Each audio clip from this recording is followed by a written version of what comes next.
اعوذ باللہ من الشیطان الرجیم بسم اللہ الرحمن الرحیم۔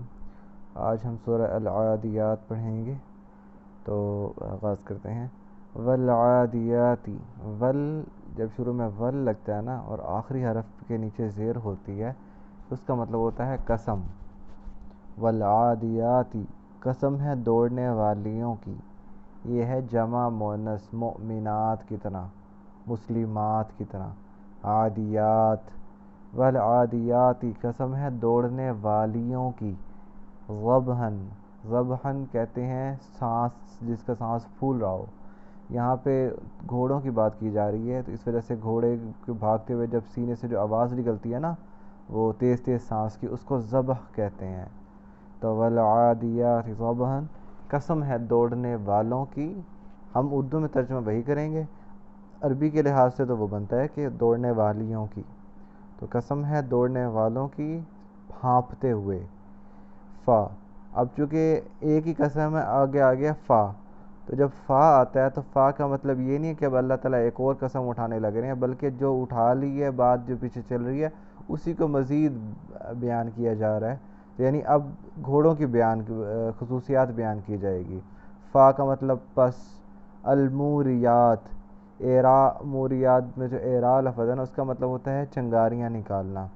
فالموریاتی، پس چنگاریاں نکالنے والیاں، یہاں پہ وہ بھی جمع مؤنث ہے، موریات چنگاریاں نکالنے والیاں۔ قدحن، قدح کا مطلب ہوتا ہے مارنا زور سے، جیسے وہ اپنے ٹاپے، اپنے جو قدم ہے وہ زمین پہ زور سے مارتے ہیں نا، تو اس کو، تو اپنے قدموں سے چنگاریاں نکالنے والیاں یا والے۔ فا کا مطلب پس، المغیرات، یلغار کرنے والے، یلغار کا مطلب ہوتا ہے حملہ کرنا، تو یلغار کرنے والے، صبحن، صبح کے وقت۔ اب ایک ترتیب سے بتا دیتا ہوں۔ قسم ہے ہانپتے ہوئے دوڑنے والوں کی، پھر قدموں سے چنگاریاں نکالنے والے، اور صبح کے وقت حملہ کرنے والے۔ ٹھیک ہے، یہ خصوصیات بیان کی۔ فَأَثَرْنَ، پس پھیلا دیتے ہیں، اثرنا، اثرنا مطلب ہوتا ہے اثرا یؤثر اعصاراً، اثرنا ضربنا کی طرح۔ میں آپ کو دکھا دیتا ہوں، یہاں پہ نظر آ رہا ہے ضربا، اس نے مارا، ضربا، ضربو، ضربت، ضربتا، ضربنا، جو آخری ہے نا ضربنا، ان کئی عورتوں نے مارا، تو وہی ضربنا وہاں پہ شو ہو رہا ہے۔ اثرنا، وہ پھیلا دیتے ہیں، یعنی مکمل، بہی، اس کے ذریعے۔ اس سے مراد دونوں ہو سکتے ہیں، یا تو قدموں کے ذریعے، اپنے ٹاپوں کے ذریعے، یا صبح کے وقت جب بھاگتے ہیں اس ٹائم، تو وہ ہم اس کا ترجمہ یہی کر لیتے ہیں، بہی، اس قدموں کے ذریعے۔ فَأَثَرْنَ بِهِ، پھیلا دیتے ہیں اس کے ذریعے، نقعاً، نقعاً کا مطلب گرد و غبار، تو پھیلا دیتے ہیں اس کے ذریعے گرد و غبار۔ فَوَسَطْنَا، وسطا وہ درمیان میں گیا، وسطنا وہی ضربنا کی طرح جو میں نے شو کیا، وہ ان کئی عورتوں نے مارا، وسطنا وہ کئی عورتیں درمیان میں جاتی ہیں، تو فوسطنا، پس وہ درمیان میں گھستے ہیں، بھی اس کے ذریعے، یعنی اپنے قدموں کے ذریعے، اپنے ٹاپوں کے ذریعے، جمع، جماعت کے، گروہ کے، لشکر کے، اور وہ گروہ کے لشکر کے بیچوں بیچ جا گھستے ہیں۔ تو یہ اللہ تعالیٰ نے ایک قسمیں اٹھا کے بتایا ہے۔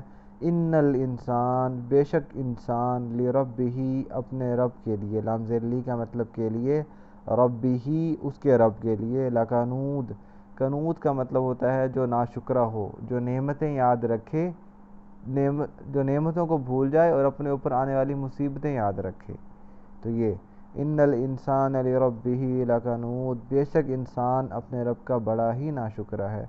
وا کا مطلب اور، انہو، بے شک وہ، الا، الا کا مطلب پر، ذالکا، اس بات پہ، یعنی یہ جو ہم نے بات کی ہے، ذالکا اس وقت استعمال ہوتا ہے جب کوئی بات آپ نے کی اور اس بات کا ذکر کرنا ہو نا آگے، جیسے ہم کہتے ہیں ابھی میں نے بتایا نہیں تھا، تو یہ ابھی، یہ تو یہی بات، یعنی یہ اشارہ تو قریب کی چیز کے لیے ہے، لیکن یہ اس وقت بھی استعمال ہوتا ہے جب پیچھے سے کوئی بات دہرائی جا رہی ہو، اس وقت۔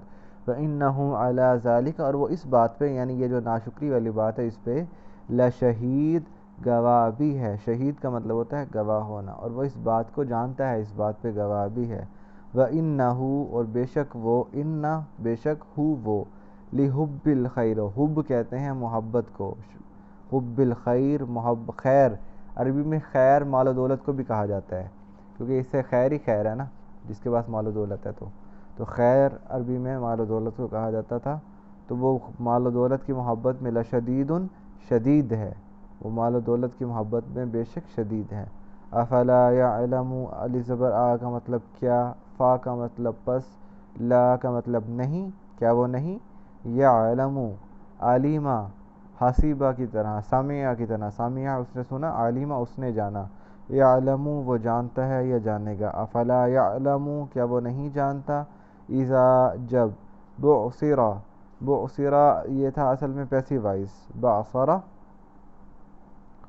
اس نے نکالا، بعثرہ وہ نکالا گیا، بعثرہ اذا بعثرہ جب نکالا جائے گا، ما جو کچھ بھی ہے، فی القبور قبروں میں، جو کچھ قبروں میں ہے وہ نکالا جائے گا. وحصل اور حاصل کر لیا جائے گا. سبہا کتنا ہوتا ہے، حصلہ اس نے حاصل کیا، اور حصل پیسیو وائس وہ حاصل کیا گیا. وحصل اور حاصل کر لیا جائے گا، ما فی الصدور جو کچھ بھی سینوں میں ہے. یہ ہے تو ماضی کا صیغہ لیکن یہ بمعنی مستقبل استعمال ہو رہا ہے. جیسے تبت یدا میں ہوا تھا نا، تبت اصل میں تھا تو ماضی کا، کٹ گئے. لیکن کبھی کبھی جو بات یقینی ہو نا، ابھی مستقبل میں یقینی ہو تو اس کو ماضی کے صیغے میں بھی استعمال کیا جاتا ہے. جیسے ہم کہتے ہیں قیامت آ گئی، بس آئی نہیں ہے ابھی تک لیکن 100% یقین ہے کہ اس نے آنا ہے، تو اس لیے ہم کہہ دیتے ہیں بس وہ تو سمجھو آ گئی ہے. تو اسی طرح وحصل کیونکہ حاصل کیا جانا ہے، سب کچھ ہونا ہے، تو 100% یقینی ہے، اس وجہ سے اللہ تعالیٰ نے اس کو ماضی کے صیغے میں بیان کیا. وحصل اور حاصل کر لیا گیا. وحصل ما فی الصدور اور جو کچھ سینوں میں ہے وہ حاصل کر لیا جائے گا. ان ربہم بے شک ربہم ان کا رب، بہم ان سے، یومئذ اس دن، لخبیر اچھی طرح خبر رکھنے والا ہے. خبیر بھی فعیل کے وزن پہ ہے، رحیم کے وزن پہ، مسلسل جو بھی کام کنٹینیوس ہوتا ہے نا، خبیر مسلسل خبر رکھنے والا. اس کا بامحاورہ ترجمہ کر دیتے ہیں. قسم ہے دوڑنے والیوں کی، ہانپتے ہوئے، اپنے قدموں سے چنگاریاں نکالتے ہوئے، اور صبح کے وقت حملہ کرتے ہوئے. تو اسی کے ذریعے پھیلا دیتے ہیں گرد و غبار اور جماعتوں کے بیچوں بیچ جا گھستے ہیں. یہ گھوڑوں کی خصوصیات بیان کی کہ انسان نے نہ اس کے لیے گھاس پیدا کی ہے، نہ اسی کے لیے کوئی مطلب اسے گھوڑے کو بھی پیدا کیا ہے، لیکن پھر بھی گھوڑے کو گھاس ڈالتا ہے اور وہ اتنا جان فشانی اپنی جان قربان کرنے کے لیے تیار ہو جاتا ہے کہ وہ جو حکم دیتا ہے، سانس لیتے ہوئے بھاگنے سے مراد ہے اپنی پوری کوشش کر رہا ہوتا ہے. جب اپنی پوری کوشش کرتے ہیں تو ہی سانس چڑھتا ہے نا، تو پوری کوشش کرتا ہے اپنا، اور اپنے مالک کے حکم کی مطلب بجاوری کرنے کے لیے اپنے پاؤں اتنی زور سے زمین پہ مارتا ہے کہ چنگاریاں نکلتی ہیں. اور صبح کے وقت بھی حملہ کرتا ہے، اور صبح کے وقت حالانکہ مٹی بیٹھی ہوئی ہوتی ہے لیکن اتنی تیزی سے بھاگتے ہیں کہ صبح ہی گرد و غبار پھیلا دیتے ہیں اور جماعتوں کے بیچوں بیچ جا گھستے ہیں. یہ نہیں ہے ابھی مطلب جان کی پرواہ نہیں کرتے کہ سائڈوں سے نکل جاؤں میں تو مر جاؤں گا، مطلب یہ وہ نہیں، مالک نے اگر کہا ایک درمیان میں گھستے تو درمیان میں جا کے گھستے ہیں. یہ گھوڑے کی وفاداری ہے. اور اب اللہ تعالیٰ نے انسان کا کہا ہے کہ انسان اپنے رب کا بڑا ناشکرہ ہے، اور وہ اس بات پہ گواہ بھی ہے، اور وہ مال کی محبت میں شدید ہے. یعنی دے رہا رب ہے، ہر چیز اس کا رب پرووائڈ کر رہا ہے، لیکن پھر بھی جناب مال کی محبت میں لگا ہوا ہے اور شدید ہے.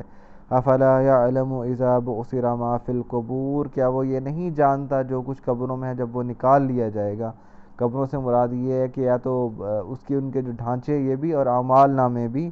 وحصل ما فی الصدور جو کچھ سینوں میں ہے وہ حاصل کر لیا جائے گا. اس سے مراد نیتیں کہ کون سا عمل کس نیت سے کیا ہوگا. ہم آج تو بہانے لگا دیتے ہیں، میری طبیعت ٹھیک نہیں تھی، میں نے روزہ نہیں رکھا، نماز نہیں، بہانے آج ہم کر لیتے ہیں، لیکن وہ بہانوں کا فائدہ کوئی نہیں ہے، کیونکہ قیامت کے دن تو اللہ تعالیٰ سینوں کے راز نکال لے گا نا، جو کچھ سینوں میں ہے.